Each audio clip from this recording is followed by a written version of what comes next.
We have a chance at some strong to severe storms later on this afternoon, making today a first alert weather day. That storm chance really increases for the Denver area at about 2 o'clock today. So that's a good time to kind of, if you can, get the car in the garage, try to keep it covered later on today, as we're looking at the potential for the Denver area out into the plains and northern Colorado to see some of that severe weather later on. Wind, hail, and tornadoes, all threats for us going into this afternoon. Taking a look at that severe weather outlook, you'll notice the Denver area is in the yellow, up the I-25 corridor out into the eastern plains. That's where we're tracking that slight risk, the level 2 threat for some severe weather this afternoon. Otherwise, down south into Pueblo, out into the southeast, that's where we're tracking a slightly lower risk, but still the potential to see some strong storms today.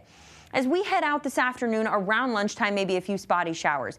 After lunchtime, looking at the threat for that severe weather to grow. This takes you to around 3:20 today. Seeing some of these scattered showers and storms developing. They'll continue to develop and move off towards the north and east as we head through the late afternoon and early evening. Before beginning to clear the Denver area, it looks like at this point that severe risk really drops off at about 6 or 7 o'clock today. We will continue to hang on to that threat for some lingering severe storms out into northeastern Colorado into the evening hours. Over in western Colorado, a bit of a different story. Red flag warnings are in place. High fire danger for today. Winds could gust up to about 35 miles per hour. So keep an eye on that threat for some high fire danger because of the dry weather that parts of western Colorado have been enduring. Now, we are certainly going to be on the warmer side there. Grand Junction at about 92 today. Wrangell getting to 91 this afternoon. Here in the Denver area, slightly cooler than normal temperatures. We'll be headed for highs in the low 80s for your Tuesday afternoon. Tonight we cool into the upper 50s. Some storms lingering early, but then just kind of mostly cloudy sky overnight. Tomorrow morning, looking at quiet conditions, we'll see partly sunny sky going into tomorrow. Temperatures will be in the low 80s for tomorrow afternoon.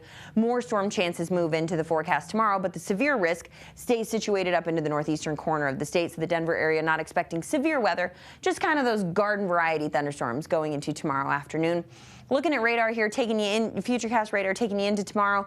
Maybe a few spotty showers around noon, but picking up the potential for a little bit of rain going into tomorrow, a few storms as well. But that threat for severe weather again stays situated up into the northeastern corner of the state.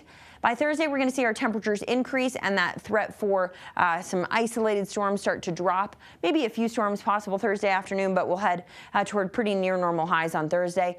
Looking for the low 90s Friday and into Saturday. So a very hot start to the weekend for us here. And we'll talk about more near normal weather returning by Sunday with a few isolated storms Sunday into Monday. We kind of level out right where we should be for this time of year as we head into early next week.